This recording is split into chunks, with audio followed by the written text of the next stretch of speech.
Bien, ahora sí entonces ya estamos observando la pantalla inicial.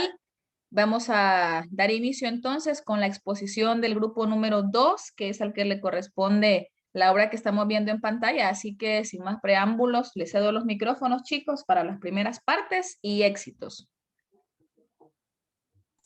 Bueno, buenos días, gracias señor. El día de hoy les hablaremos sobre la obra Los pasos perdidos de Alejo Carpentier. Esperemos les guste.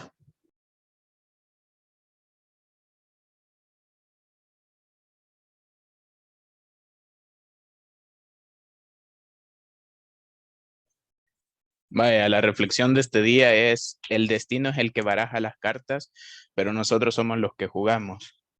En este caso, para darles el significado, primero les voy a poner un ejemplo literal de la reflexión que se basa en mi experiencia.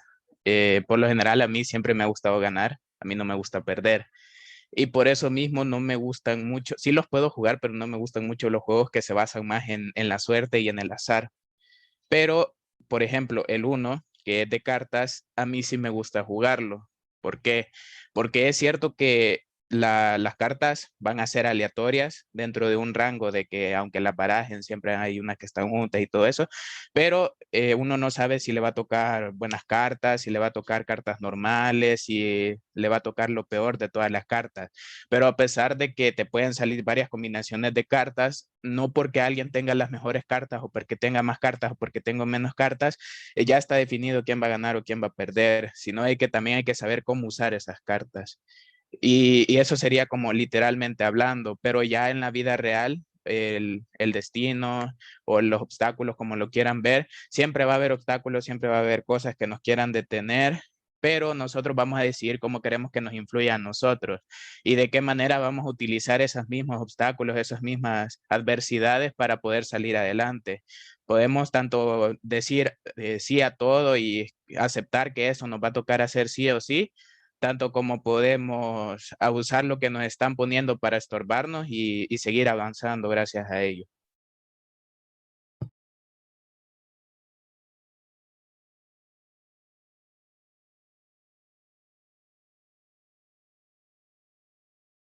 Bueno, ahora proseguimos con un fragmento de la obra.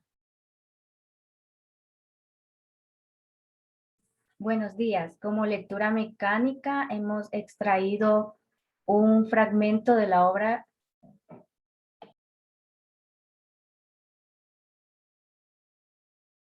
desde hace algunos minutos nuestros oídos nos advertían que estábamos descendiendo. De pronto las nubes quedaron arriba y el volar del avión se hizo vacilante, como desconfiado de un aire inestable que lo soltaba inesperadamente. Lo recogía, dejaba un ala sin apoyo, lo entregaba luego al ritmo de las olas invisibles. A la derecha se alzaba una cordillera de un verde musgo, difuminada por la lluvia. Allá, en pleno sol, estaba la ciudad. El periodista que se había instalado a mi lado, pues Mouché dormía en toda la anchura del asiento de atrás. Me hablaba con una mezcla de sorna y cariño de aquella capital dispersa, sin estilo, anárquica en su topografía, cuyas primeras calles se dibujaban ya debajo de nosotros. Muy bien, perfecto. Ahí teníamos entonces las primeras tres partes de la exposición.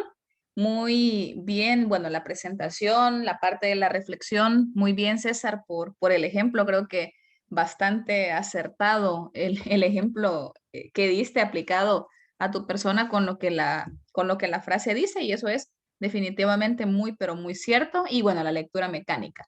Vamos a proseguir entonces con la exposición y ahora el punto número 1, que son los contextos, nos los va a explicar Julio.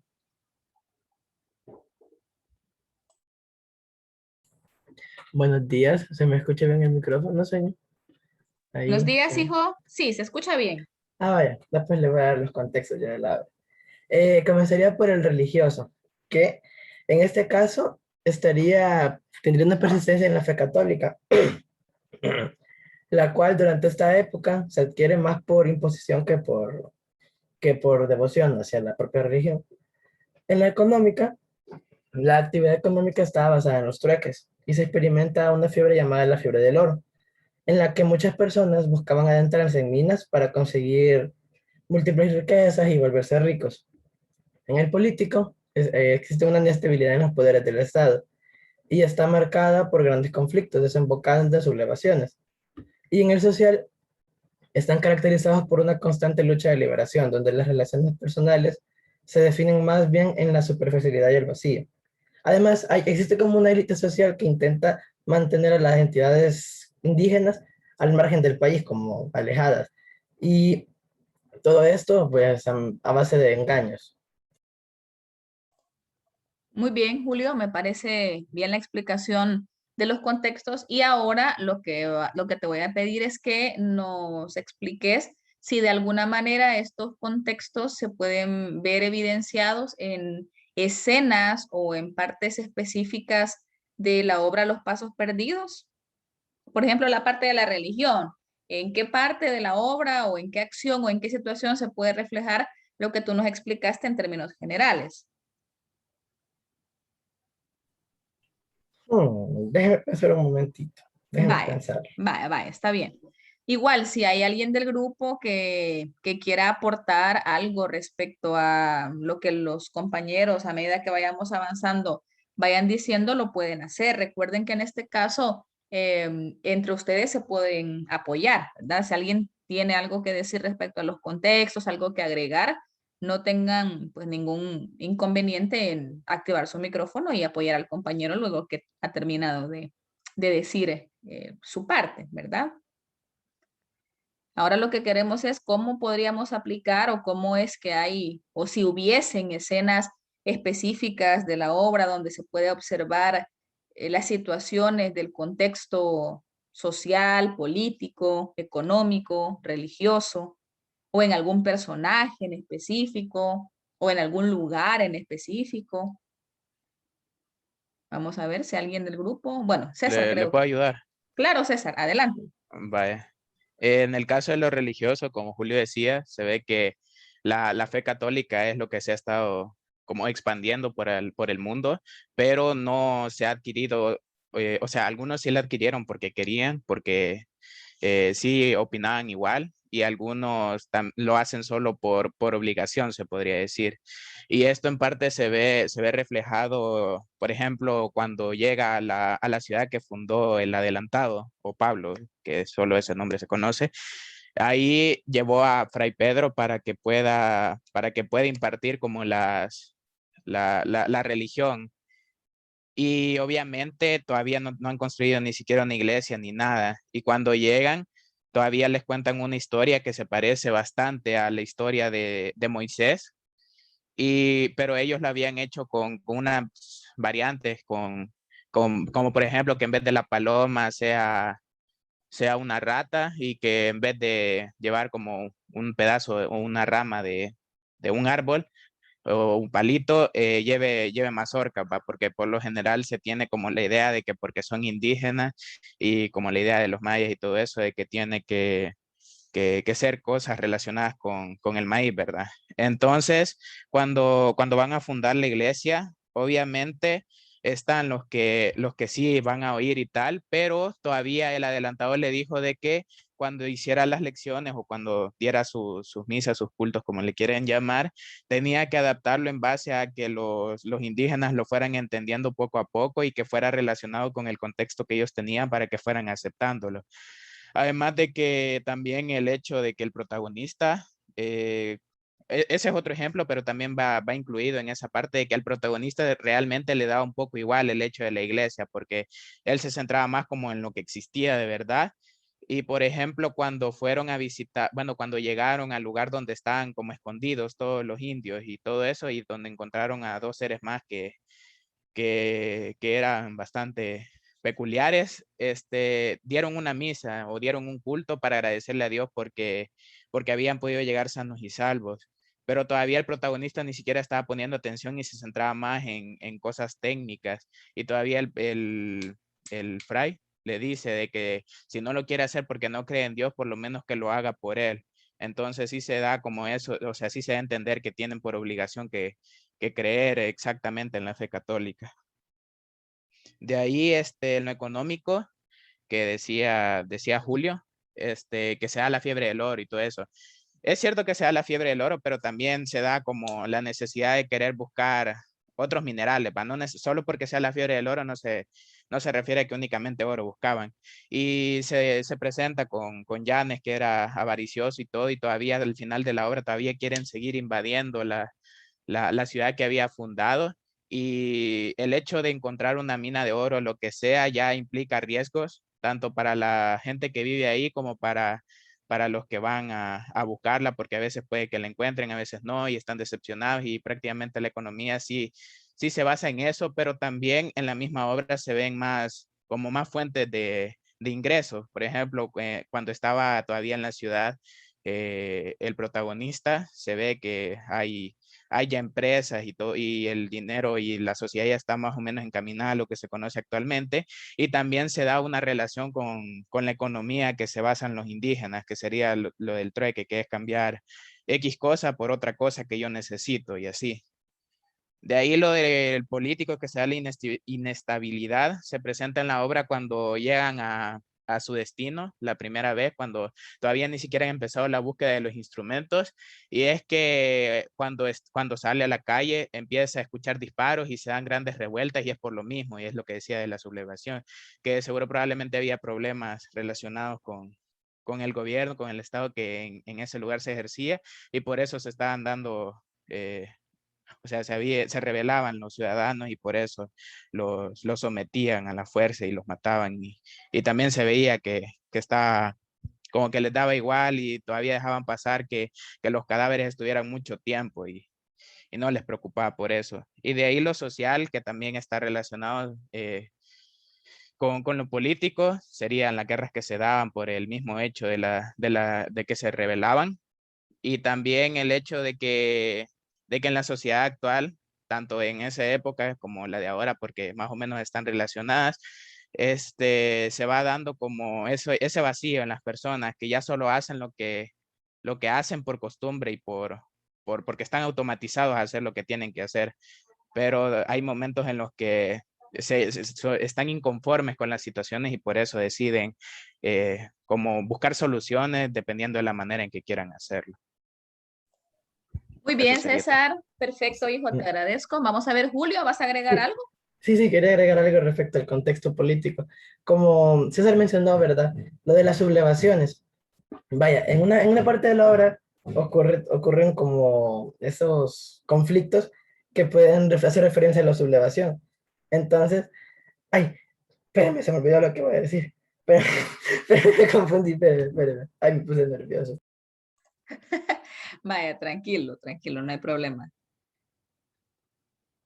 Si se dieron cuenta, bueno, mientras Julio termina de organizar sus ideas, en lo que explicaba César, nos damos cuenta específicamente que la obra sí refleja, o si hay escenas, y ya estaría de más volverlas a repetir porque César las ha explicado bastante bien. Y en el caso de la religión, creo que es uno de los contextos que más se puede evidenciar en el sentido, y eso también lo decía César, que la religión quizás era más por costumbre o más por obligación que por creencia o por convicción como tal. Entonces, eso definitivamente que se puede ver bastante evidenciado. Ya cuando los compañeros nos expliquen la parte del argumento, todos vamos a entrar en sintonía de dónde surgen o cómo es que aparecen las escenas o las situaciones que César mencionó, pero justo eso era lo que yo quería, que nos demos cuenta que los contextos, si bien es cierto, tienen un elemento externo, ¿sí? Del momento en el que la obra se desarrolla, se escribe, se contextualiza, pero no es ajeno a lo que en este caso Alejo Carpentier reflejó en el transcurso de la trama de su historia. Vamos a ver, Julio, ¿ya estamos? Sí. Bueno, lo que le Vale. quería decir, iba referido, haciendo un poco de referencia a otro punto también del trabajo, que es la ubicación. Que cuando usted se va al final de la obra, a ver, de la sale respecto a las ubicaciones de la obra, el autor le deja ahí de que, o sea, es bastante como incierta las ubicaciones, porque sí le da como una idea, pero es bastante incierto. Sin embargo, sí le aclara que la revolución que sucede en la obra se da exactamente en la capital, en Caracas, en Venezuela. Entonces, solamente eso quería decir. Gracias. Muy bien, Julio, muchas gracias. Bien, ahora vamos a pasar al siguiente punto entonces y ese nos va a hacer el favor de explicarlo. Kimberly.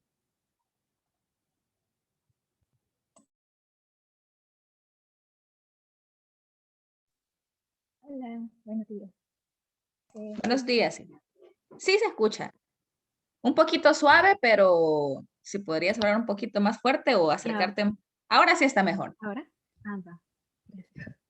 Bueno, Alejo Carpentier es el escritor de esta obra y, perdón. Y bueno, él nació en La Habana, Suiza. Es hijo de un arquitecto francés y una pianista rusa. Él, bueno, vivió un poco tiempo ahí y luego emigró a Cuba, donde se instaló bastante tiempo de su vida. Y bueno, en 1927, al realizar actividad pues, ilegal, al realizar actividad política ilegal por estar en contra de la dictadura de Manchado, fue encarcelado. Y bueno, tiempo después se va a París, Francia, donde se ve, ¿cómo decirlo? Se ve influenciado por el movimiento surrealista francés, que fue una de las cosas que inspiró. Eh,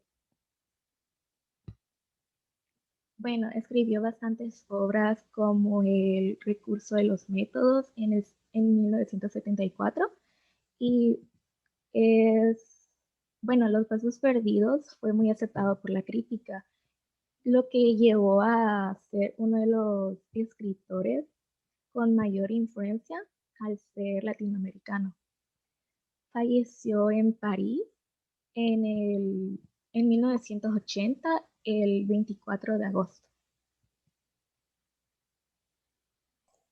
Muy bien, Kimberly. Si, bueno, si tomamos como base la vida o situaciones de la biografía de Alejo, ¿qué consideras o qué crees que inspiró a este autor a escribir Los Pasos Perdidos? Bueno, yo diría, bueno, cuando se lee la biografía se ve que en un momento su vida era un poquito monótona, sí. Y bueno, y pues como la obra va de eso, de que el protagonista bueno, al inicio llevaba una vida muy, ¿cómo decirlo? ¿Cómo decirlo? De, muy planeada, pues tenía un estilo de vida muy, no sé cómo decirlo, como, bueno,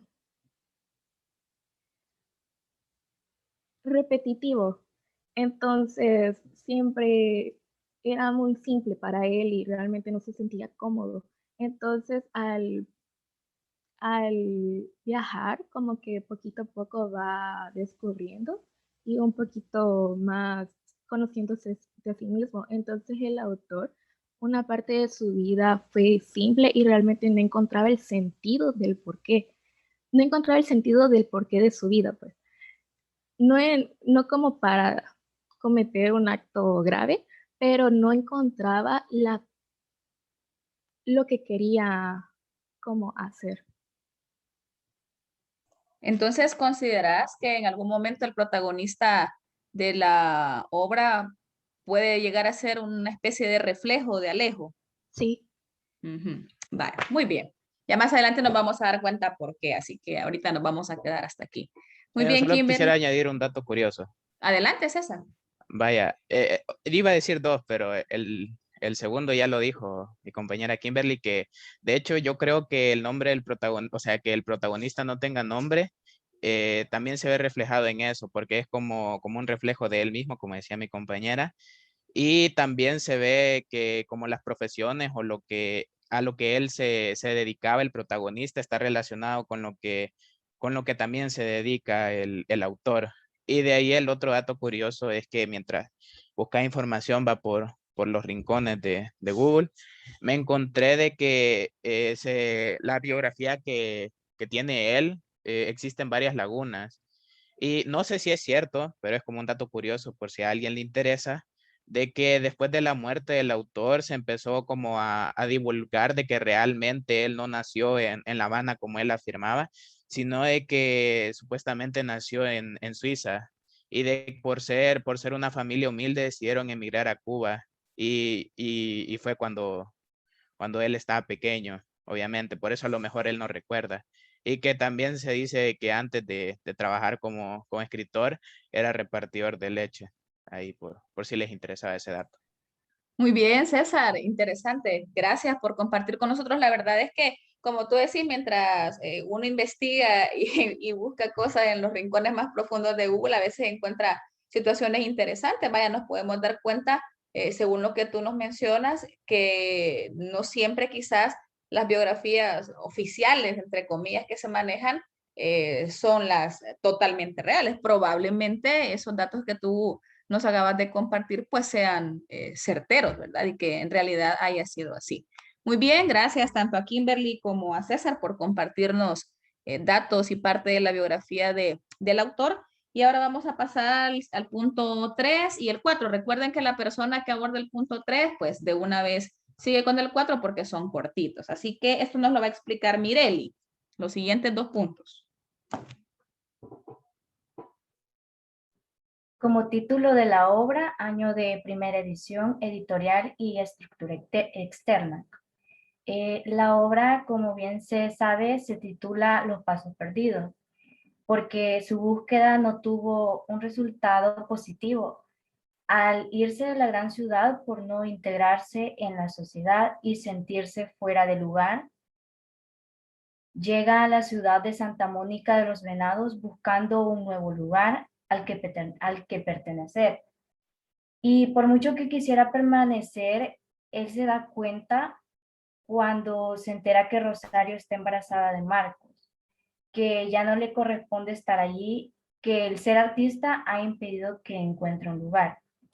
La primera edición de la novela Los Pasos Perdidos fue escrita por el novelista Alejo Carpentier y fue publicada el 31 de agosto de 1953 con 2.000 ejemplares. La crítica, al ver el impacto que causó, la consideró como la obra con mayor difusión publicada por un escritor latinoamericano. La editorial encargada de publicar esta novela fue la editorial Letras Cubanas La Habana en 2002. Como estructura externa, la novela está formada por 315 páginas y la historia se divide en 6 capítulos. También está formada por 39 subdivisiones dentro de los capítulos. El primer capítulo tiene 5, el segundo tiene 3, el tercero cuenta con 11, el cuarto con 6, el quinto tiene 9, el sexto y el último capítulo están formados por 5 subdivisiones. El género y subgénero. Esta novela la podríamos clasificar como género narrativo y su subgénero novela. La obra Pasos Perdidos pertenece al género narrativo por relatar la historia del protagonista siendo ajeno al autor. También incluyen a varios personajes con los que se involucran y llegan a tener un rol cercano hacia el protagonista. Es una novela por la extensión de su trama, la complejidad de su historia evita que sea catalogada como un cuento, y su ambiente está lleno de descripciones que le dan una imagen mental al lector. Gracias. Muy bien, Mireli. Qué bueno que ya nos explicaste o nos mencionaste el por qué la obra recibe el nombre de Los Pasos Perdidos.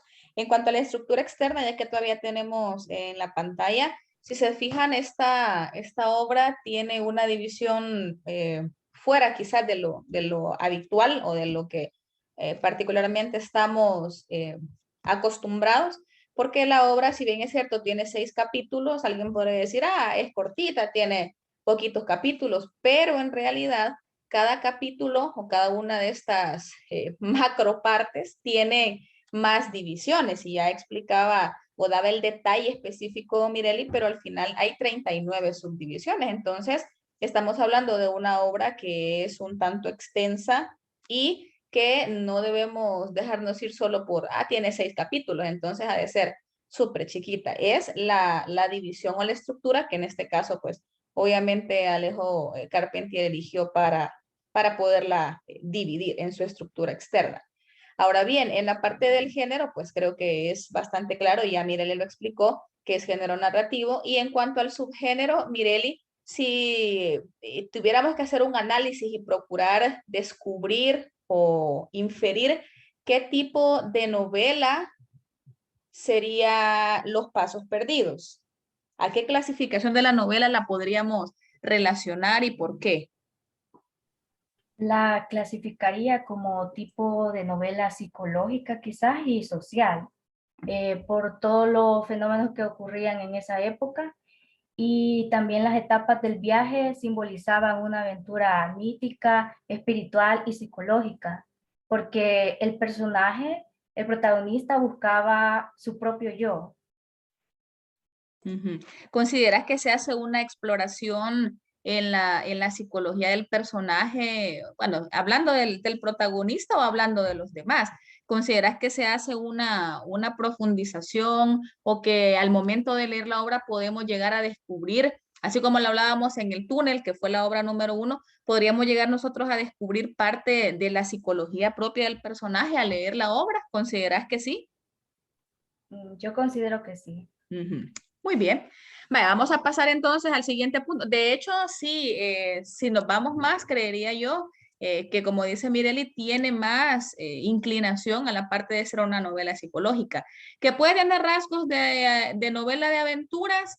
Probablemente sí, porque pues nos narra una especie de travesía o un camino, un recorrido que el protagonista sigue, que ya lo vamos a ver más adelante, en búsqueda de algo o en búsqueda de un objetivo, que al final es un objetivo aparente, pero que quizá el trasfondo es otro. Pero sí, a pesar de tener rasgos de novela de aventuras por estas travesías y por estos viajes y este tipo de cosas que se van a realizar, sí se hace una profundización en el personaje, que no es igual al Túnel en el sentido de que el personaje es totalmente pues distinto y los problemas que le aquejan son diferentes a los que vimos con el grupo 1, pero sí, en realidad sí se hace o podemos llegar a describir. De hecho, cuando hablábamos de Alejo Carpentier, tanto en lo que decía Kimberly y mencionaba César, hay un reflejo directo o indirecto del autor en el protagonista. Entonces, sí me parece la respuesta. Vamos a pasar entonces a la parte del movimiento literario. Eso nos lo va a explicar César, por favor. Punto 5. Una pregunta, así por curiosidad. ¿Soy yo el único que, o sea, no sé si sigue avanzando la diapositiva o se ha quedado ahí? Fíjate que ahorita se ha quedado en Ah, títulos. vaya, ya. Ahí está, Ahí vaya. está cambiando. Perdón. No hay problema, no hay problema. Vaya. El movimiento literario, como ya pudieron ver ahí, es el realismo mágico, que de hecho ya lo estudiamos. El realismo mágico, como ya saben, surgió durante la segunda mitad del siglo XX y también se dio a la par que el movimiento anterior de los que hablaron nuestros compañeros ayer, que fue el boom latinoamericano. En el realismo mágico, por el mismo hecho de que está incluido en la parte del realismo, se sabe que utiliza la vida cotidiana o sucesos que han pasado de verdad para basar la historia, pero lo que se le añade al realismo mágico es que también puede poseer partes ficticias, ya sea basadas en cosas que el autor quiera añadir o por tradiciones, mitos o costumbres que tienen las sociedades latinoamericanas. Ahora, las características que se podría decir que se ven más presentes en la obra sería la primera, la mezcla de magia y realidad. Y las partes donde se puede evidenciar esto en la obra sería la primera, donde se da una lluvia de mariposas en el funeral del papá de Rosario, que como todavía no se los hemos explicado, les puedo decir que era la amante bueno, sería la segunda amante del protagonista. Y es cuando están en el funeral y ya todo ha terminado, de la nada se dirigen al cielo y ven que o sea, tenía un rasgo diferente, un tono diferente el cielo, y además empezaron a llover mariposas. De ahí otra parte que también se puede considerar ficticia es que, como les mencionaba antes, cuando visitaron el lugar donde se ocultaban los indios, la mayoría de los indios, se encontraron con dos seres, además de los indios, y a los cuales los indios se consideraban superiores a ellos, y eran como dos fetos vivientes, así lo describen, con barba blanca y que eran como enanos arrugados. Y de ahí también se ve que está la realidad, que sería cosas que nos contaba, como el hecho de la guerra o de que se rebelaban las personas. También el hecho de, como ya decíamos, el reflejo que se ve en el protagonista, la personalidad o las ocupaciones del autor. De ahí, la segunda característica sería descripciones detalladas y precisas, que ya de por sí, al hecho de ser una novela, es una parte característica, ¿no? Porque eso también le da extensión a la obra. Pero aquí también, al igual que en 100 años de soledad, se escribe todo exactamente tal y como pasó. Y, y un ejemplo sería en la obra, presente en la obra, sería cuando describen como dónde se encontraban las cosas, cerca del farol, la cortina de color vino, donde trepaba el rosal, y seguían diciéndote todos los datos para que vos te puedas sentir que te adentras a la historia. De ahí la tercera característica sería: la obra surge a partir de la realidad latinoamericana, como decía antes.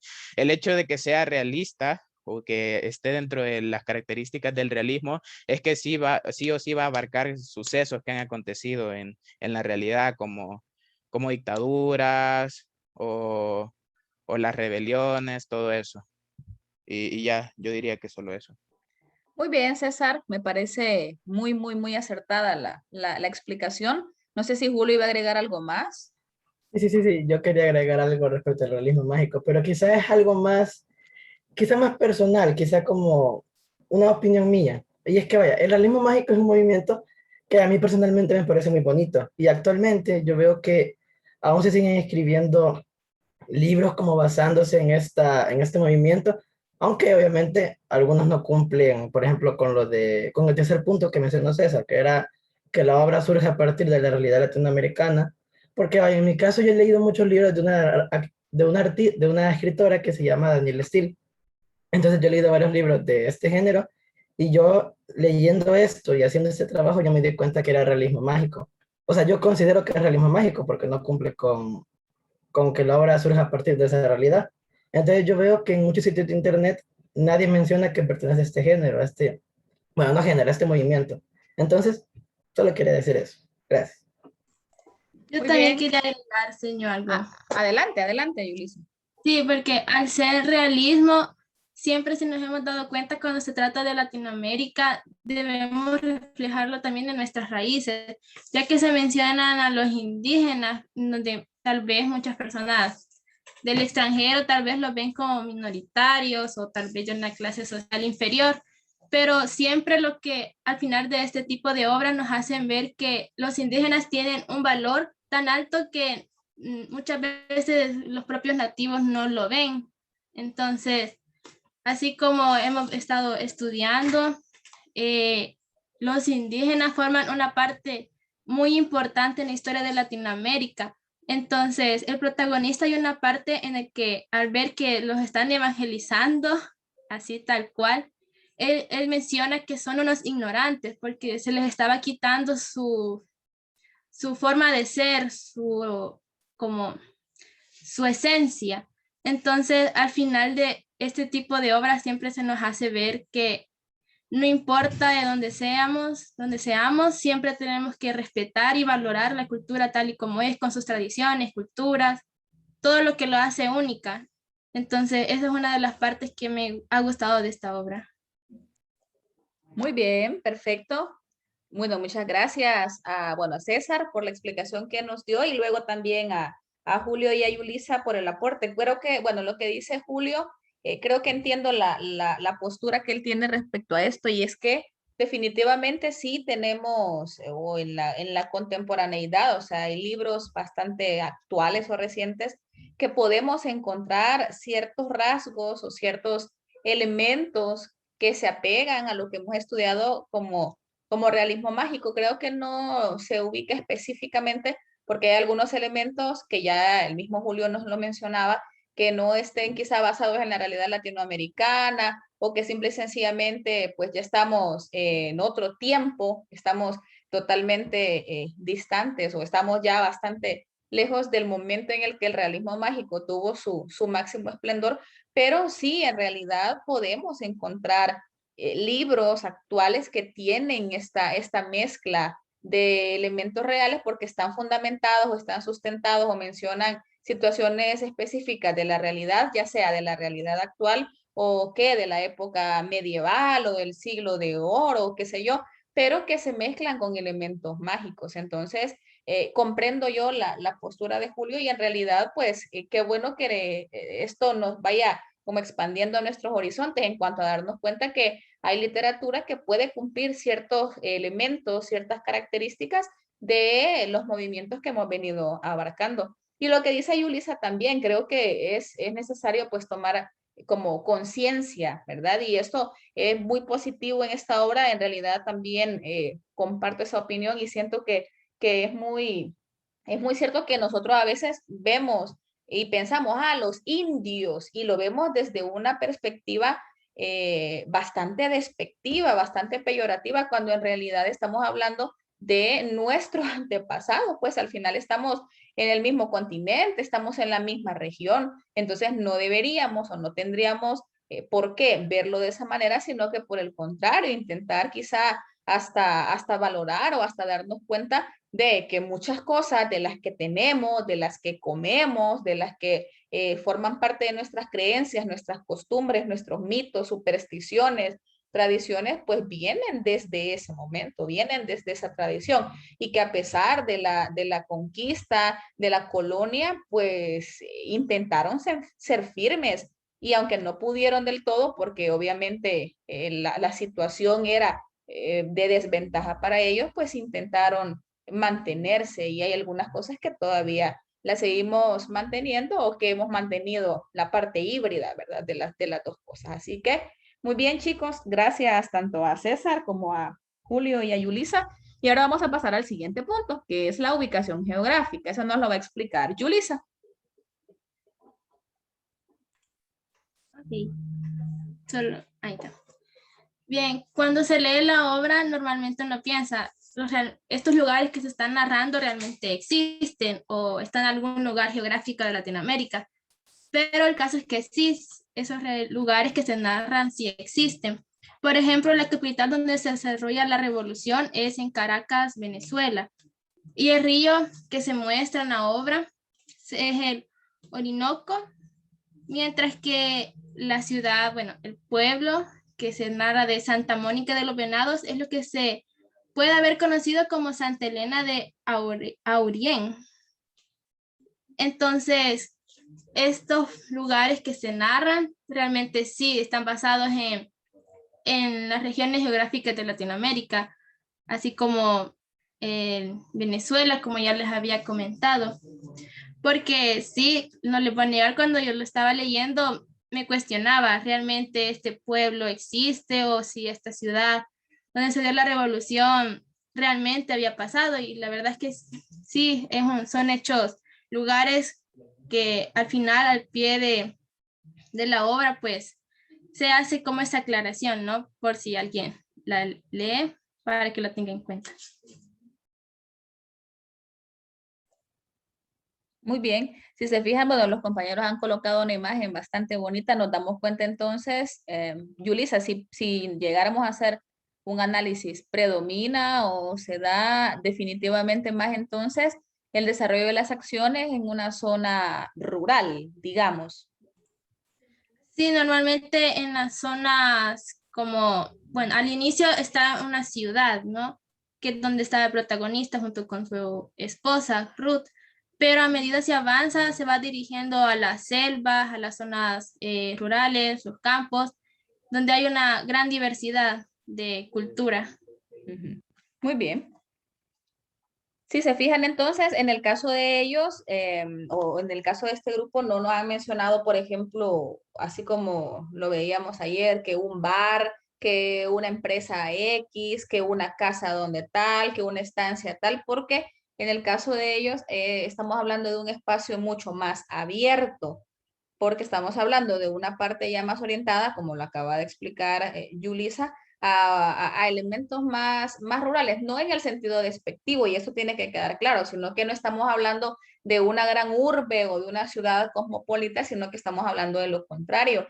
Y eso también se puede ver quizás como una manera de escape del propio protagonista, que igual eso lo vamos a ver más adelante con el argumento. Entonces, los lugares sí están basados y es parte también del realismo mágico. Es probable que algunos elementos o que algunos lugares sean específicos los nombres y que sean reales y que existan, y probablemente algún otro nombre ahí ha sido disfrazado o fue matizado, y en realidad los mismos críticos literarios han hecho sus análisis y han dicho que ciudad o que este lugar denominado en la obra como tal, por ejemplo, este famoso Santa Mónica de los Venados, es en realidad o podría ser en realidad este otro lugar. Entonces nos damos cuenta que la ubicación geográfica de esta obra está bastante orientada a la parte de la selva, a la parte donde hay elementos naturales, que árboles, que aves, y ese era el objetivo, pues ir a buscar ciertas cosas que ya vamos a ver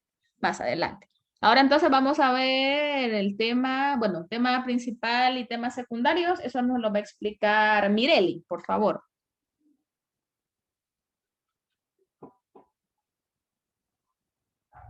Como tema principal serían los viajes, pero no solo un viaje así por recorrer, sino que un tipo de viaje externo que eso implicaría como lugar, visitar lugares conocidos y conocer culturas o formas de vida diferentes. También un viaje por diversos espacios terrestres y sociales, ya que se hace un viaje externo que permite conocer las distintas costumbres de los grupos sociales a los que se acceden. El autor centra la trama de la historia alrededor de los viajes que realiza el protagonista, y no solo el significado literal de la palabra, ya que como sabemos, el hecho de iniciar un viaje, ya sea por turismo, trabajo o mudanza, se debe a la decisión propia en reacción a una determinada situación o hecho. Y no solo eso, sino que también viajar está fuertemente relacionada con los cambios que el protagonista vivió, tanto externos como internos, que pueden llegar a ayudar en la consolidación y descubrimiento del propio yo. Como temas secundarios, los indígenas, porque se relata con detalle las costumbres, creencias y formas de vida que estos poseen. También se trata del amor y cómo éste se ve influenciado por actores a simple vista indetectables.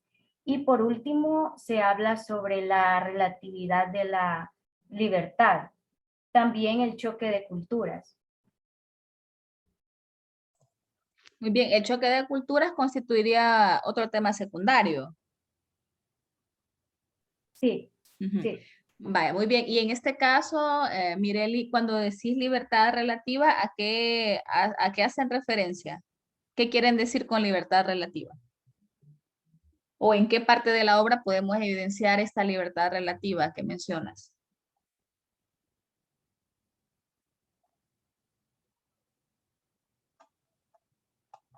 Yo puedo decir algo. O sea, no es, solo para darle tiempo para mientras. Vaya, perfecto, sí, adelante, César. Una pregunta. Cuando dije lo del diluvio, dije Moisés. Sí, ¿verdad? Perdón, no te escuché. ¿Otra Que vez? cuando dije lo del diluvio, dije Moisés, ¿verdad? Sí, Como la creo que historia, sí. creo que sí. Es que me confundí todo porque ayer estaba leyendo la Biblia y por esa parte voy.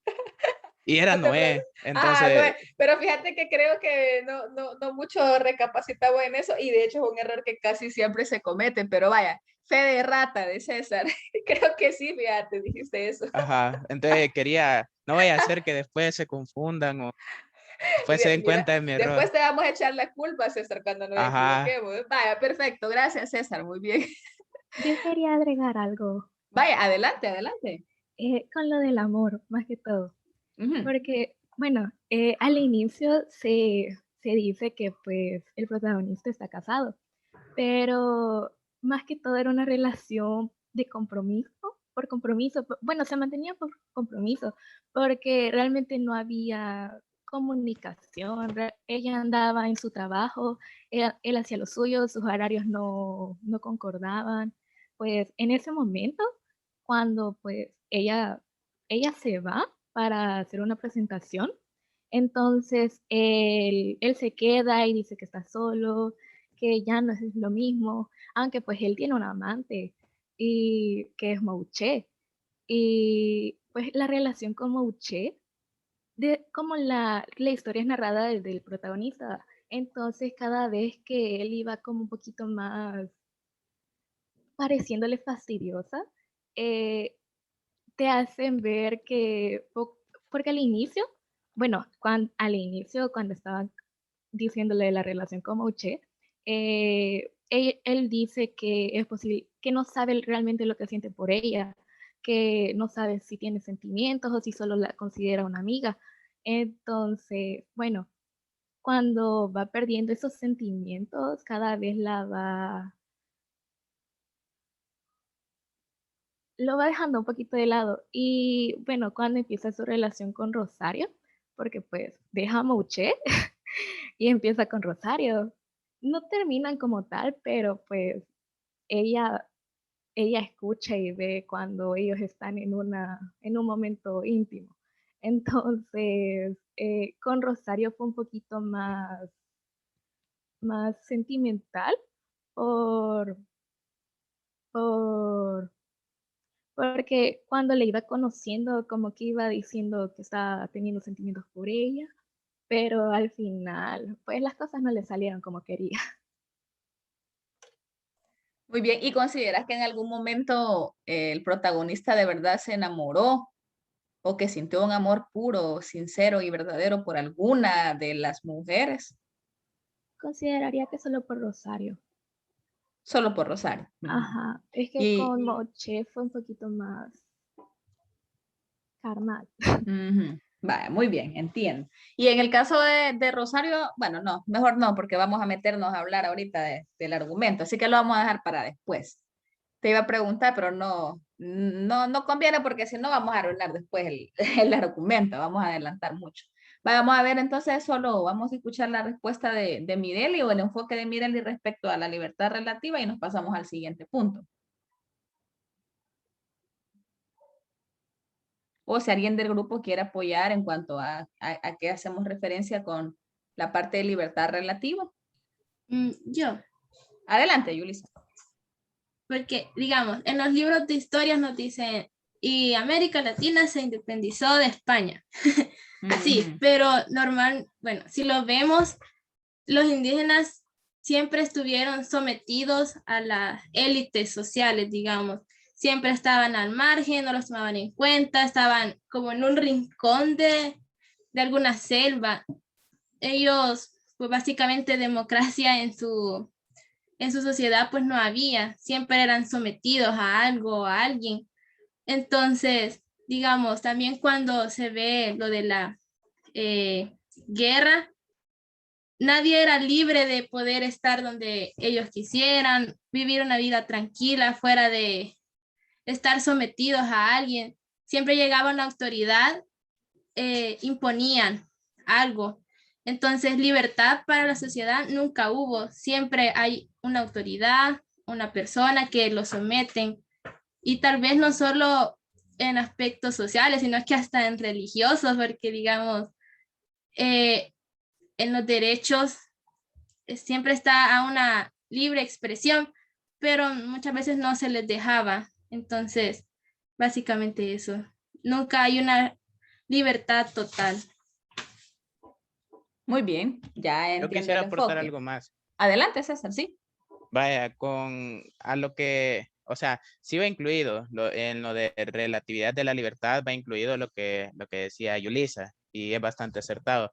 Pero el hecho de relatividad de libertad abarca en todos los aspectos, tanto incluye como el aspecto que nos contaba Yulisa, que es totalmente cierto, porque también, por ejemplo, en la actualidad dicen, se independizaron de España, como dijo Yulisa, pero realmente si nos damos cuenta, o sea, dependemos de otra nación ahora, y tal vez no así se ve como directamente, que uno le no, este está influenciado por X país, pero realmente seguimos dependiendo o nos siguen controlando otros países. Entonces, eso sí es un punto dentro de la relatividad de la libertad, pero también se refiere al hecho de que como trata de prácticamente lo que trata la historia y también a lo que se refiere el tema central, que serían los viajes, el hecho de que uno piense de que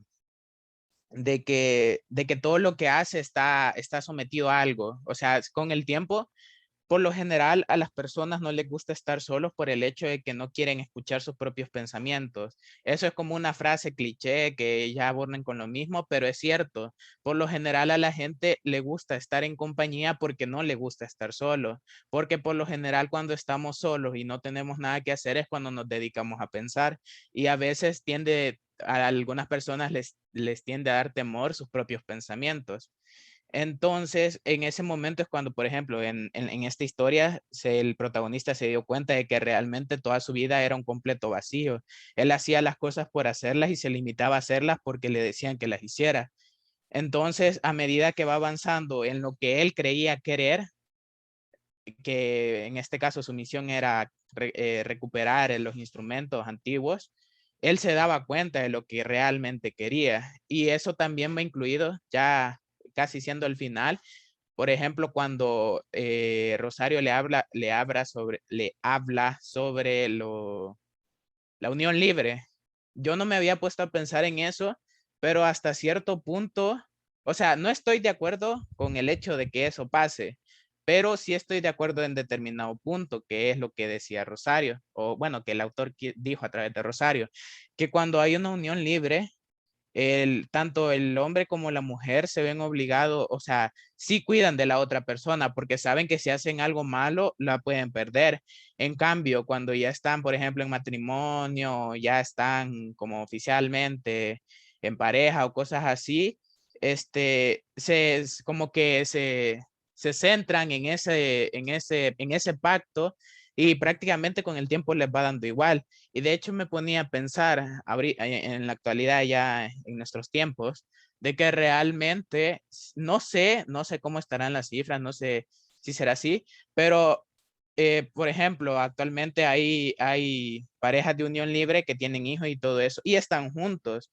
Y por ejemplo, por el otro lado que el matrimonio, donde se supone que debería ser así, se ve que hay más divorcios, que es una familia solo de un papá y el hijo de los hijos y cosas así. Entonces, o sea, por eso no abarcamos solo como decir, la libertad, sino que por eso pusimos lo relativo de la libertad, porque realmente todo va a depender de otros factores y realmente cada quien tiene su propia opinión de lo que quiere o cree que es la libertad. Espero haberme dado a entender. Muy bien. Y fíjense que justo por eso es que yo les preguntaba o les hacía analizar respecto a este tema, porque las dos perspectivas en realidad creo que son válidas. Y qué bueno que mencionaron las dos. Yulisa mencionó una y César mencionó la otra, porque en realidad lo que acabas de argumentar, bueno, tanto lo que explicó o argumentó Yulisa y luego César desde la perspectiva un poco más individual o más personal, definitivamente es cierto. Ninguno de nosotros, ya hablándolo en términos actuales, es libre realmente. No, no somos libres realmente, ni a nivel social o a nivel de país, ni a nivel individual tampoco. Y qué bueno que abordaron ambas perspectivas, porque sí, de hecho, qué bueno que lo colocaron libertad relativa, es un análisis bastante bueno, porque el colocar libertad y el hecho de decir, bueno, vamos a viajar, yo viajo de aquí a otro país, después a otro y después a otro, quiere decir que soy libre. No, y eso también tiene al hecho de sumarle que estamos hablando de un narrador protagonista que va contando, que va narrando las situaciones, tanto de su contexto, su entorno, como a nivel individual, y va centrando o va ampliando su parte de la psicología, nos damos cuenta de lo del tema del matrimonio. ¿Por qué entonces él tenía necesidad o porque andaba buscando más amantes o más mujeres si en realidad tenía una esposa? Si en realidad él estaba casado con Ruth. Entonces, me parece muy bien y qué bueno que mencionaron las dos cosas, porque si hubieran mencionado solo una, les hubiera cuestionado sobre la otra. Pero ya, no hay más que hablar. Creo que tanto lo que dijo Yulisa y César, pues responden perfecto a mi pregunta. Así que vamos a pasar a los personajes. Los personajes los va a explicar Julio. Vaya. Comencemos por el personaje principal, que sería el protagonista o el narrador. Vaya, del protagonista no se conoce un nombre y la mayoría de rasgos que se dan sobre él son físicamente. Y en aquí me quisiera hacer un inciso también a que como la obra pertenece al género narrativo, el personaje es ajeno al autor, aunque anteriormente mis compañeros decían de que tal vez en el personaje se podía ver reflejada parte de la vida y de cosas del autor. Sin embargo, obviamente la historia es ficticia y no es el autor, sino que es un protagonista que, bueno, se desconoce el nombre, ¿verdad? Vaya, al principio es un hombre perdido en busca del sentido que tiene su vida, que ve desplomarse poco a poco, al igual que ve cómo se desploma su matrimonio, como mencionaba César también, que pues como, o sea, tienen problemas, vaya ellos, ¿verdad? Porque tal vez es un poco más, tal vez uno se esfuerza un poco más con la unión libre. Vaya, de ahí, él emprende un viaje con el cual no solo tiene tiempo de despertar la realidad que, o sea, de despertar de la realidad que la aprisionaba, de darse cuenta de que realmente no vivía en una libertad tan real como tal vez él pensaba, y se convirtió en lo que quería hacer, gracias a la ayuda de diversas pruebas y situaciones que fueron aconteciendo. De ahí también le digo lo secundario, ¿verdad? Sí, supongo. Sí, sí, Sería, también. vaya. Los secundarios serían Ruth, que es la esposa del protagonista con la que tiene ese matrimonio que tal vez, o sea, ese matrimonio que se va desplomando, que es una actriz que es poco conocida y que representa las obras de teatro. Es ella quien advierte a las autoridades y a la prensa para que empiecen a buscar al protagonista, porque en una parte de la obra, ellos piensan que los indígenas habían como raptado al protagonista. No, o sea, no suponen que él se fuera a quedar ahí intencionalmente. Y cuando él regresa, se comporta como si siempre hubiera sido alguien atento, y luego él le revela que desea divorciarse. Y ella se muestra despechada y hace todo lo posible para retrasar a su morida y lograr que fracasen sus planes, mostrando su verdadera cara.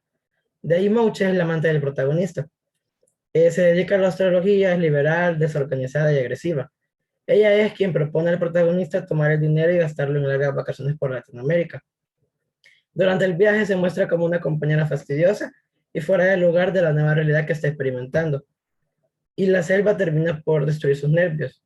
Y es rechazada con paludismo y es enviada hacia la capital, que Mouche es como la relación que tiene el protagonista, pero tal vez, en mi opinión al menos, a veces es un poco más superficial la relación que tiene con Mouche. Entonces, fácilmente la desecha por Rosario. De ahí, el curador es el antiguo maestro del protagonista. Se encuentra con él en la calle y con la elocuencia que lo caracteriza, recomienda que el protagonista es el indicado para realizar una expedición en búsqueda de los instrumentos musicales nativos de la selva latinoamericana. Rosario es la mujer por la que el protagonista quizá desecha, por decirlo así, a Mouche, y es una mujer atractiva que posee conocimientos respecto a los viajes que ha realizado por las tierras latinoamericanas. Además es una mujer simple y se convierte un poco rápidamente en la mujer del protagonista. Y al hablar con el protagonista se refiere a sí misma en tercera persona, o sea, diciéndose a sí mismo como tu mujer, tu mujer. Vale. De Janes es un minero de origen griego. En él puede verse también un poco reflejado lo del contexto económico sobre la fiebre del oro, y es un hombre fuerte y simple. Se hace amigo del protagonista tras una pelea originada por una confusión de la cual fue partícipe. Mouche acompaña al protagonista en la mayor parte del viaje y él fue quien impulsa a hablar con Rosario. Le regala la única posesión que tiene, que es la Odisea, y posteriormente es quien informa a Rosario, quien informa que Rosario es mujer de Marco. Que eso sería el final de la obra, cuando el protagonista decide volver. El adelantado, su nombre real es Pablo, y conoce la selva con gran detalle y se ofrece a guiar al protagonista en busca de los instrumentos. El adelantado es el fundador de Santa Mónica de los Venados, que es el pueblo, por decirlo así, o el lugar donde se desarrolla parte de la obra. Y el protagonista lo acompaña hasta su ciudad, donde pretende quedarse a vivir hasta que los aviadores lo encuentren. Gracias. Muy bien, creo que los personajes que han retomado son justo los necesarios o los que más nos interesan porque en torno a ellos, pues, giran las acciones. Ellos intervienen en el personaje principal, que ya sabemos que el nombre es desconocido, y ya más o menos tenemos una idea del por qué. ¿Alguien más que desea agregar algo de los personajes o pasamos al siguiente punto? Creo que está bastante bien explicado. Obviamente, a medida que vayamos avanzando, ya con la parte del argumento, como que vamos a ir entrando un poco ya más en sintonía, pero ya con la explicación que Julio ha dado, como que ya tenemos una idea de quiénes son los personajes que más van a intervenir en el transcurso de las acciones. Así que vamos a pasar ya a la parte del argumento. Yo creo que, bueno, vamos a limitarnos al argumento, no tenemos que excedernos de media hora para explicarlo, así que creería yo que tenemos el tiempo justo para poder desarrollarlo. Con el argumento va a comenzar Yulisa, por favor.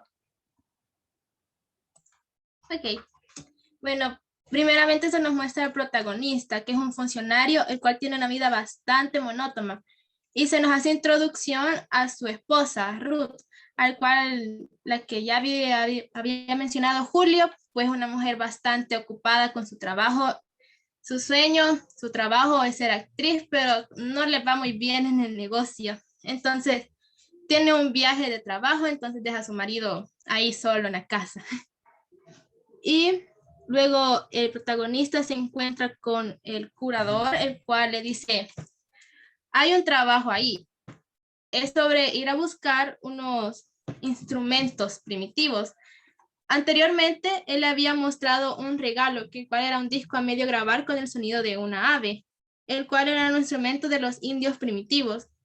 Entonces, con esto era como modo de incentivarlo, de anda, ve a esas selvas, tráeme un instrumento y te lo vamos a reconocer, no vamos a reconocer tu trabajo.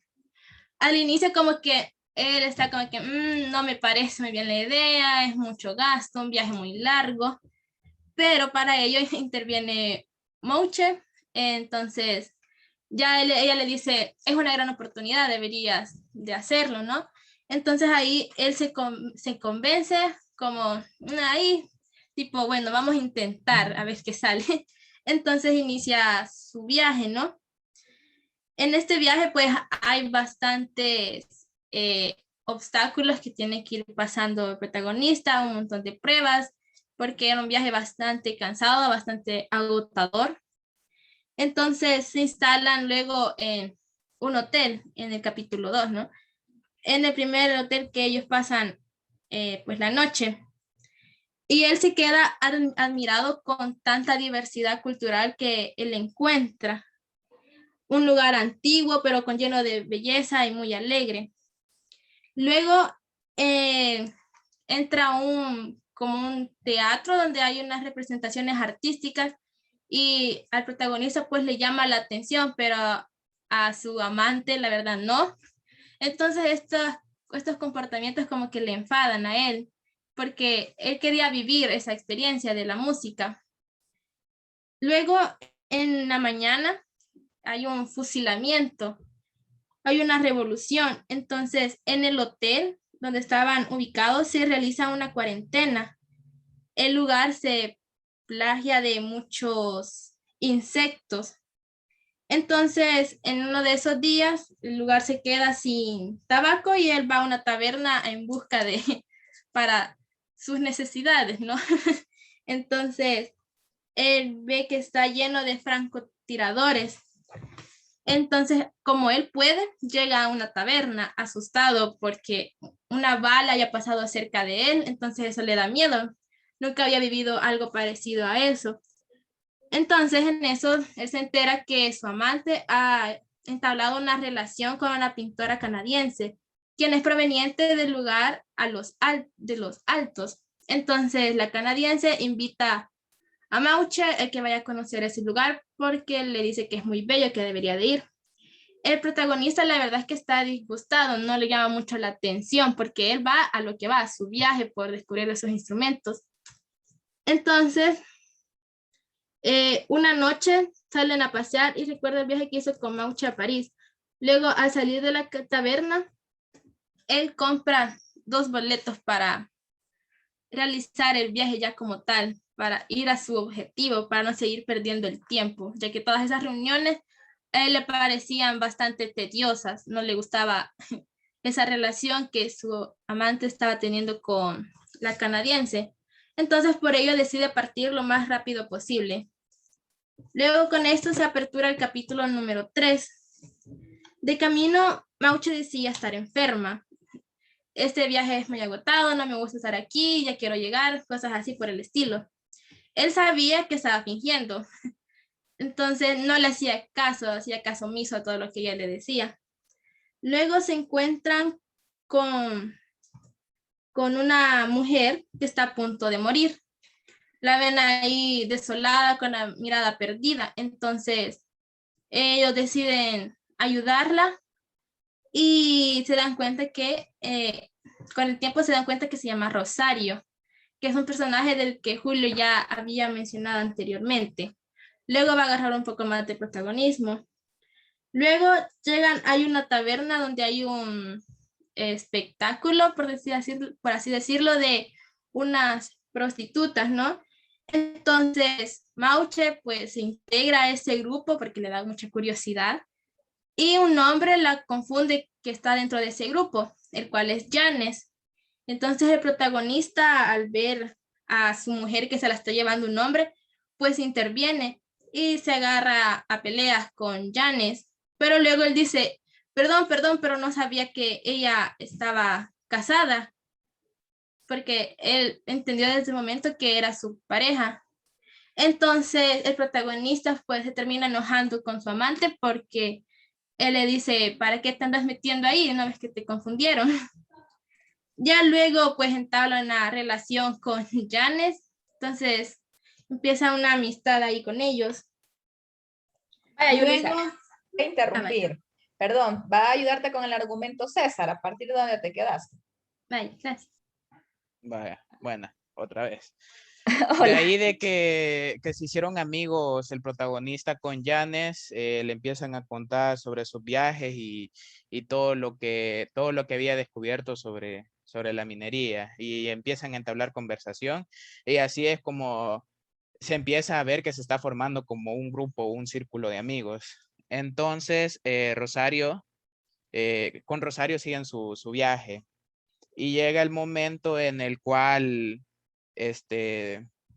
como en todo el viaje que estaban haciendo y después de haber viajado en barco, donde también se empezó a molestar con Mouche, porque Mouche, aparte, como ya lo había mencionado Julio, se estaba comportando demasiado tediosa y el protagonista le molestaba cada vez más porque él al contactar con esa naturaleza, con ese entorno, iba recordando partes de su infancia porque él al principio era perteneciente de esas tierras latinoamericanas y después fue que por diversos motivos tuvo que mudarse y después tuvo que olvidar su lengua y a medida que iba interactuando con ese ambiente él se iba sintiendo mejor, se sentía como que tenía como lo que él realmente siempre tuvo que ser y le molestaba la actitud de Mouche porque todo se quejaba y también le molestaban las insinuaciones que se le hacía a Janet desde que pasó el ocurrente desde lo que pasó con Mouche, de que la confundió con una prostituta.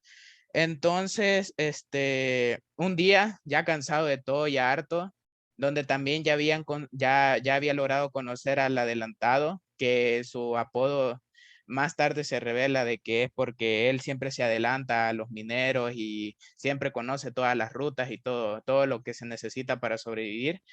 Están platicando sobre qué pueden hacer y lo que tienen que hacer, y ya la última gota rebalsa el vaso, y el protagonista decide ser sincero con Mouche y aprovecha una discusión que tuvo con ella cuando ella le arroja un vaso.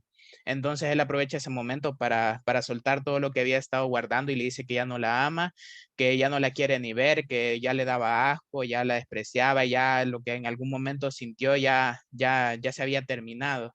Entonces la mujer, o sea, Mouche, empieza a pedir disculpas de que no quería hacerlo, de que por favor no la abandonara, y entra como que colapsa. Entonces él la ayuda a cambiarse y la deja ahí en la cama, ignorando todas las súplicas que le está haciendo, y continúa hablando con sus nuevos amigos, que serían el adelantado y Yanes. De ahí un día, mientras viajaban, visitaban pueblos y les iban contando, porque habían diferentes actividades, diferentes fiestas, cosas que se celebraban por determinada situación, y les contaban que esto se celebraba por esto otro se celebraba por esto otro, y él se iba adentrando más a lo que era su verdadera cultura, por decirlo así. Entonces, en esos viajes, un día se le informa a Rosario de que su padre había muerto, y ella obviamente se entristeció, y llegó el día del funeral, ¿verdad? Entonces, cuando ya estaba haciéndose todo el proceso del entierro y todo eso, todas las hermanas y también la madre de Rosario expresaban sus lamentaciones demasiado bruscos, y se notaba que estaban sufriendo, y o sea, a todos les extrañaba el hecho de la manera en que lo hacían, porque se jalaban hasta de los cabellos, y se veía o sea, que se estaban haciendo daño. Entonces se sabía de que era como una forma de expresar el dolor, y ahí es como que se empieza a dar cuenta el protagonista que desde los momentos en que hay que enterrar, cuando se dan los entierros desde épocas pasadas, se está dando como un proceso artístico así escondido realmente, como se podría explicar como una catarsis. Entonces, se va a Rosario con sus hermanas y su mamá dentro de una cabaña, y se empiezan a servir café. Pero él no quería incomodar, ¿va? Entonces nadie más había entrado, y Yanes, que era su amigo, lo impulsa a que empiece a hablar con ella, porque ya se le notaba lo que sentía por Rosario, que de hecho también ese fue un influyente en como comparación con Mouche, que cada vez veía que Mouche era más desagradable y todo eso. Entonces él decide entrar por el consejo de su amigo, y solo con el silencio ya se entienden lo que querían decir, y se da un abrazo fuerte, y ahí es como se va empezando la relación que van a tener. De ahí cuando salen se nota el tono diferente en el cielo, que era lo que decía antes, y ahí es cuando se da la lluvia de mariposas, y se ve que todos están como que si es algo normal, no les sorprende a nadie el hecho de que lluevan mariposas. Luego de eso deciden hacer una empresa donde vayan o sea, emprender un viaje sería el término adecuado, para encontrar lo que realmente él siempre ha estado buscando, además de que iban a aprovechar para ver si encontraban minas de, de oro, cosas así. Entonces él decide que vayan, aunque Muchi ya le había dicho de que ya se quería ir, que ya no soportaba. Y también le pide Mouche, al ver que no le queda de otra que ir con él, le dice a Rosario de que si los puede acompañar como para no sentirse sola. Y también el hecho de que el protagonista quería influye en que Rosario le diga a sus hermanas y a su madre, aunque ellas le estaban diciendo de que no lo hiciera, a emprender el viaje con ellos. Entonces empiezan a viajar, y se encuentran con un herborista, creo que se le llama, no sé cómo es el término realmente, pero que empiezan a hacer también relación, y empieza a aumentar su círculo social otra vez, y ya se está dando como un grupito establecido, en el cual también ya se encuentra Fray Pedro, que que como ya habíamos dicho antes, más tarde va a influir en determinadas situaciones de la obra. Entonces,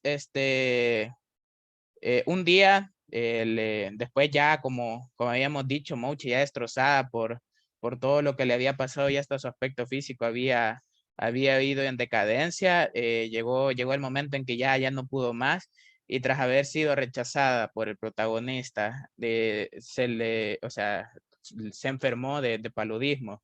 Y entonces ese mismo día el protagonista aprovechó allá a deshacerse de ella porque ya no la aguantaba y dijo, de todos modos ya no puede seguir avanzando en el viaje. Y a pesar de que la enferma, por decirlo así, o Mouche, le decía de que quería que lo acompañara de regreso, él dijo de que no y le pidió al herborista de que él la fuera a dejar en el avión y le dio casi la mayor parte de todo el dinero que le quedaba como para sentirse en que él ya había cumplido con su obligación y ya nada tenía que ver con esa mujer que le dio lo que necesitaba y ya ella veía cómo hacía.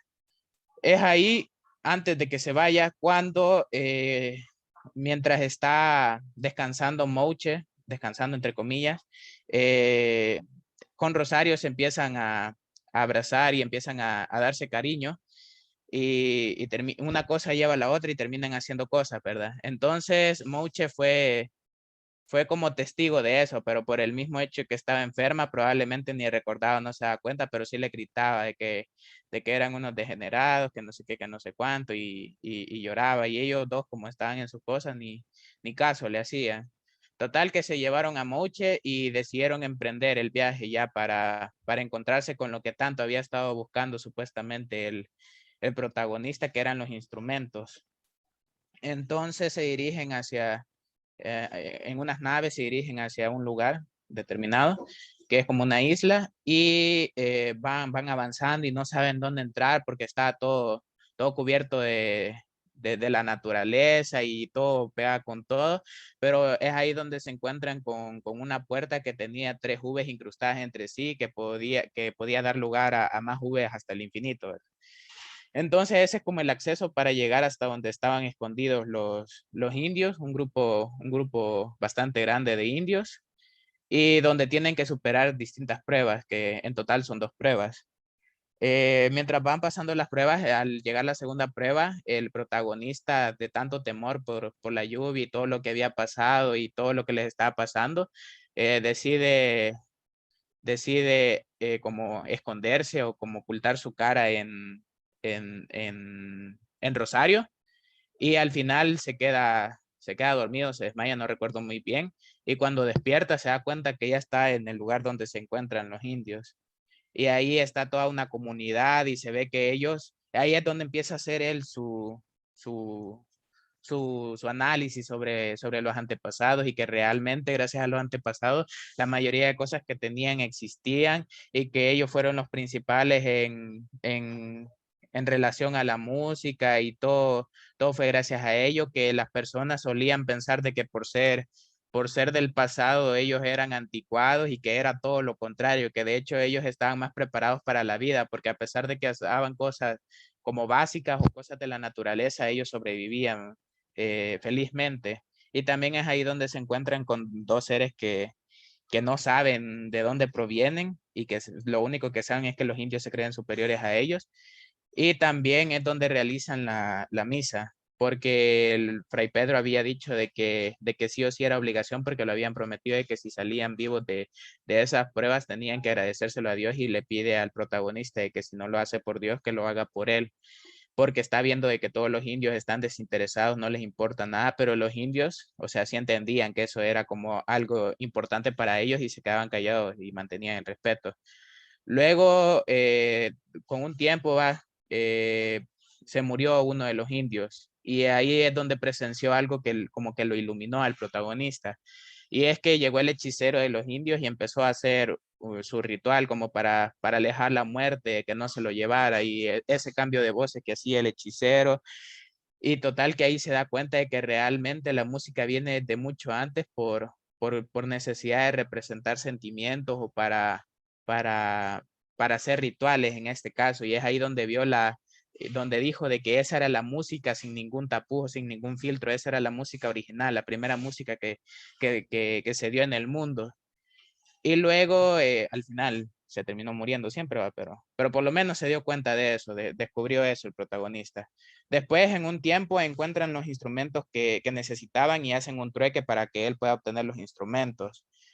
Entonces, mientras están en todo eso, resulta que Janet decidió irse a otro lugar porque quería encontrar lo que siempre estaba buscando, porque él era minero, a él lo que le interesaba era el oro y todo eso, pero estaba acompañando a su amigo. Entonces ya todos iban a salir y es en ese momento cuando el adelantado le cuenta un secreto al protagonista, y ese secreto es que él había fundado una ciudad. Todos lo sabían excepto Yanes, y es una razón que más tarde nos vamos a dar cuenta por qué.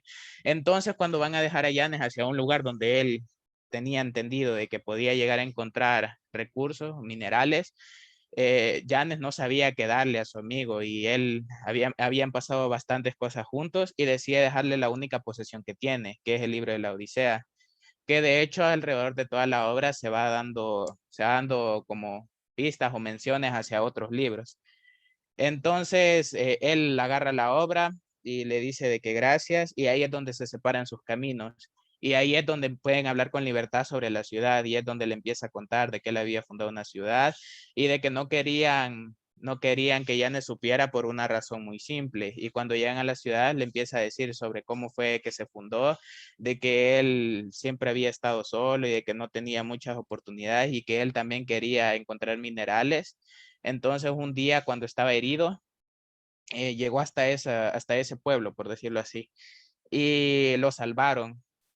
Entonces él decidió como devolverles ese favor por haberlo salvado, y siempre que encontraba, y como cerca de ahí se encontraba un yacimiento de oro, de minerales, y es por eso que él no quería que Yanes supiera sobre la ciudad.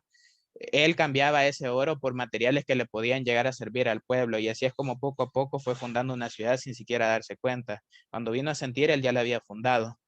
Y así es como se nos cuenta la historia la historia similar a la de Noé, porque habían unas figuras que estaban dibujadas en el suelo, y también le cuenta lo que tenía que respetar si se quería quedar y que se podía quedar si él quería.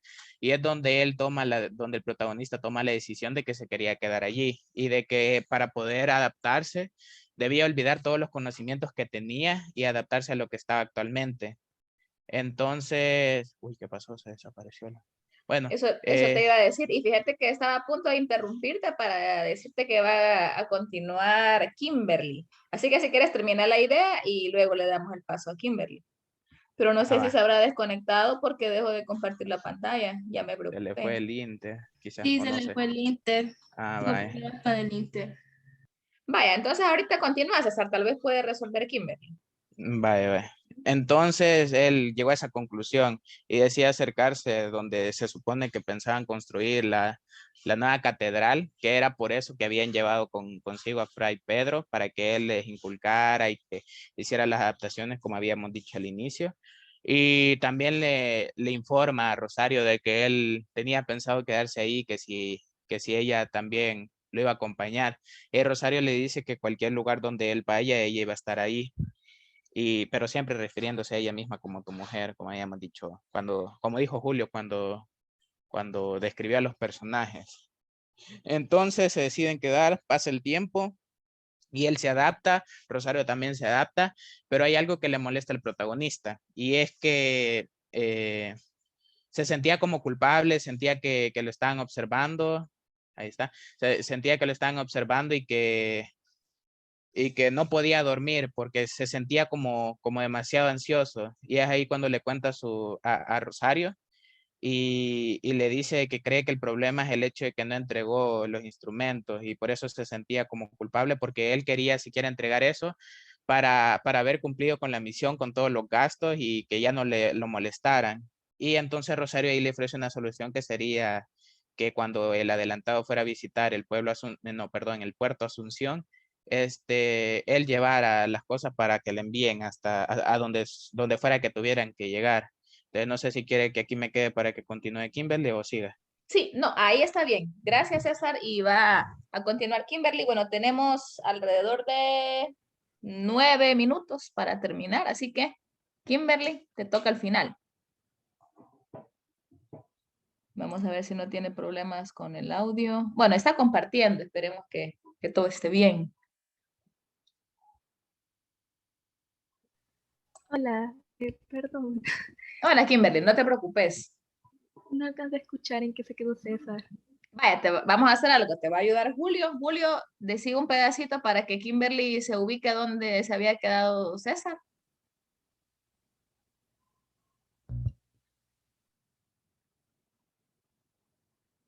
Voy, señor.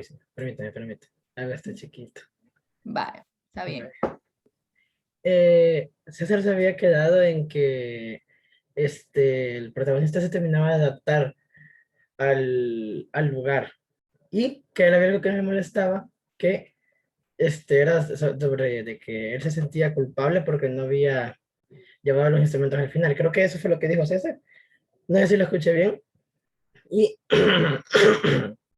bueno, entonces Rosario interviene y viene la idea de entregarlos por correo. Y mientras una tormenta arrasa en el pueblo, el narrador tiene el sueño de elaborar su propia expresión artística. Y aunque no tiene muchos recursos, persiste en cumplir su objetivo y comienza como a crear su propia,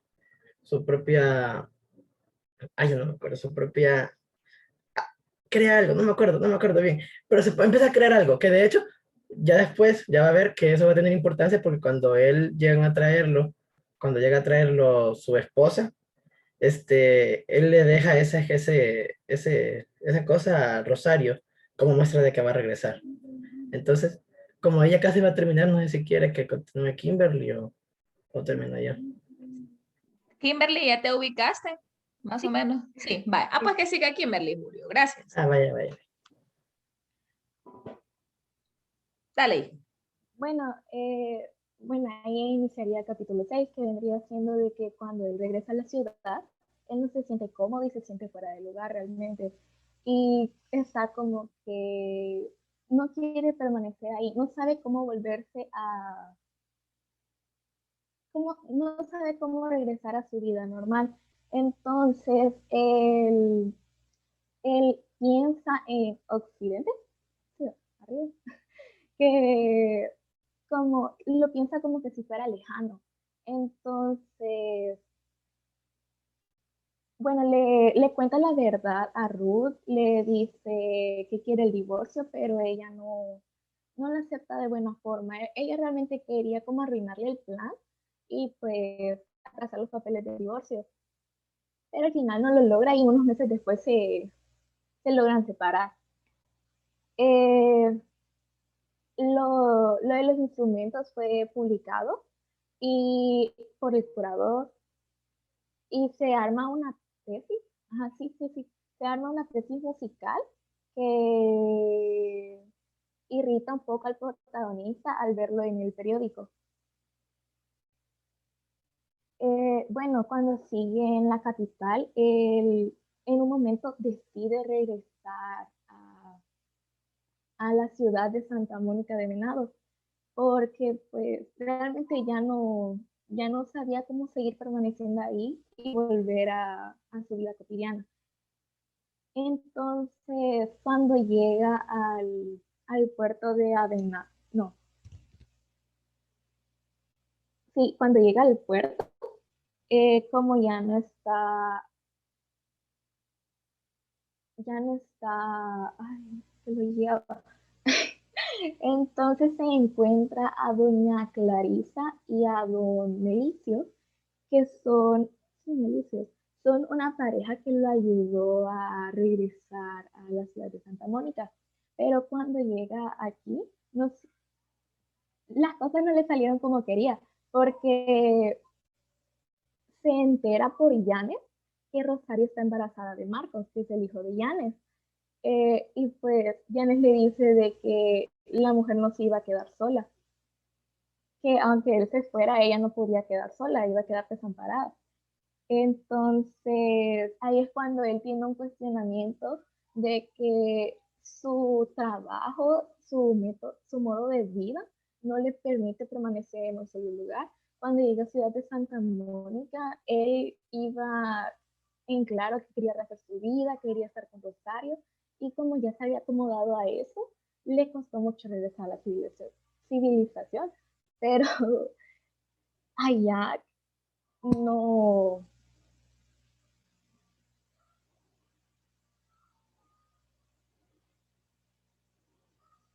Bueno, entonces, cuando termina de tener ese pensamiento, dice que eso es por ser artista.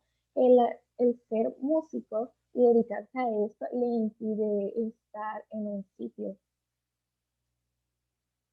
También que mm, se menciona el mito de Sísifo y de que dice de que él quería terminar con eso, quería terminar con ese ciclo, pero pues no, realmente no lo logra y al final se va con el griego, que se va con el griego y se queda buscando minas de diamantes.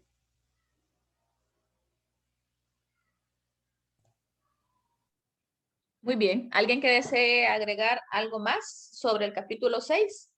¿Sobre el final? Si quiere, yo. Vaya, 2 minutos, César. Vaya, así de rapidito, solo los detalles del último capítulo, ya el final. Como ya los escucharon, se le aplazaron todos sus planes, poco a poco se fueron perdiendo y cuando al fin consiguió llegar hasta el puerto donde podía acceder, se encontró con dificultades ya que por las lluvias el río había aumentado su caudal, no sé cómo se dice, y ya no se encontraba la entrada hacia el pueblo que estaba oculto, que eso lo dirigiría directo hacia donde estaba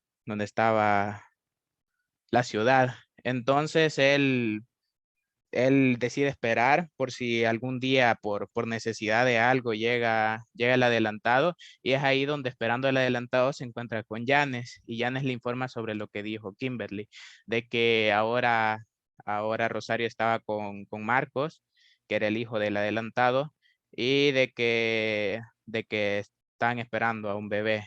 Y entonces él es donde empieza a hacer todo su análisis y se da cuenta de que realmente todo lo que él pensaba que quería realmente no era lo que quería y que él buscando una cosa encontró otras con las cuales se sentía más feliz y que desaprovechó la oportunidad y que el hecho de ser artista porque tiene que dedicarse a expresar de lo que siente o expresar sentimientos, expresar situaciones con la música y quería hacerlo tan bien que se olvidó de todo y al final, como recordamos, el hecho de que estuvieran en una unión libre decía de que si él hacía algo mal, ella ya no iba a estar con él. Y eso se vio cuando lo rescataron, de que ella ya prácticamente se olvidó de él, lo rechazó y todo, y le dijo de que se fuera si quería. Y es por eso que él está con él. Entonces, él ya llegando a la conclusión de que él realmente no podía ser feliz en ningún lugar, como que toma ese pensamiento de venganza y le dice a Janes que lo va a terminar ayudando con su empresa de, de extraer los minerales. Y eso sería todo lo que... Y ya al final el autor dice de que, o sea, especifica los lugares en los que se había basado y cosas así. Muy bien, perfecto. Bueno, si se fijan, hubo definitivamente un cambio de rumbo, un cambio de planes repentino en la vida del protagonista y pues lastimosamente de la mujer que quizá él sí había, o por la mujer que quizá él sí había sentido algo, pues no pudo terminar con ella porque ella hizo pues su vida, ya sabemos, con Marcos, que era el hijo del adelantado y él probablemente pues se vio súper sorprendido por eso.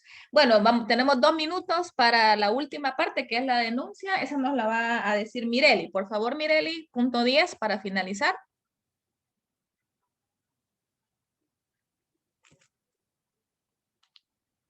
Como denuncia social, la obra y su crítica van dirigidas al mundo moderno y cómo con el paso del tiempo muchas personas llegan a sentir sus vidas más monótonas o aburridas, por decirlo así, incluso nublando nuestro juicio respecto a lo que sentimos, pensamos o lo que queremos respecto a nuestros sueños. A veces nos cerramos a nuestra vida en nuestra burbuja y no nos permitimos el lujo de descubrirnos a nosotros mismos. El viaje y los instrumentos no son tan solo un símbolo. Los instrumentos tal vez es lo que creemos que queremos, pero a medida que nos descubrimos podemos cambiar de opinión o descubrir algo que nos apasiona igualmente.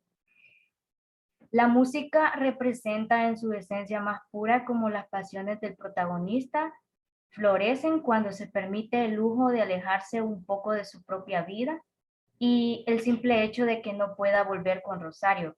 Esto representa como no necesitamos cambiar de lugar, sino de perspectiva. Gracias. Muy bien, me parece bien el abordaje en cuanto a la denuncia y es quizás ahí también un momento de hacer una especie de reflexión, ¿verdad? Y desde el inicio, bueno, César mencionaba una parte, luego también cuando hablábamos de la biografía del autor, que son situaciones en las que al final, pues no siempre obtenemos, no siempre queremos la vida que quisiéramos, pero siempre podemos nosotros hacer lo que esté en nuestras manos o lo que esté a nuestro alcance para poder ser felices con lo que se tiene, ¿verdad? Y buscar también, buscar o encontrar, perdón, nuestra propia esencia. Y eso quizás es un mensaje bastante bueno que nos deja la obra y en este caso, pues el grupo lo aborda como parte de la denuncia o de la conciencia que quieren generar en nosotros. Así que, bueno, nos quedamos hasta acá. Felicitar al grupo por su excelente trabajo. La verdad es que la obra de ellos sí estaba quizás un poco más complicada en cuanto a la extensión, comenzando por ahí, y pues la temática abordada también, pero les felicito, les agradezco por su excelente trabajo a todo el grupo número 2 y bueno, nos quedamos hasta acá. Vamos a continuar con las exposiciones la próxima semana, esperando que los otros grupos den lo mejor de ellos para hacer un trabajo excelente, así como el grupo número 1 y 2 lo han intentado. Así que nos quedamos hasta acá, chicos. Vámonos a nuestro receso. Que tengan un bonito día. Gracias por la presentación. También estuvo muy, pero muy bonita. Así que, bueno, a seguir adelante, siempre dando nuestro esfuerzo para todo. Así que feliz día, chicos, y felicitaciones al grupo número 2. Hasta luego. Gracias, señor. Bueno, Yulisa, gracias a ustedes. Adiós, señor. Adiós, Guille. Hasta pronto, hijos.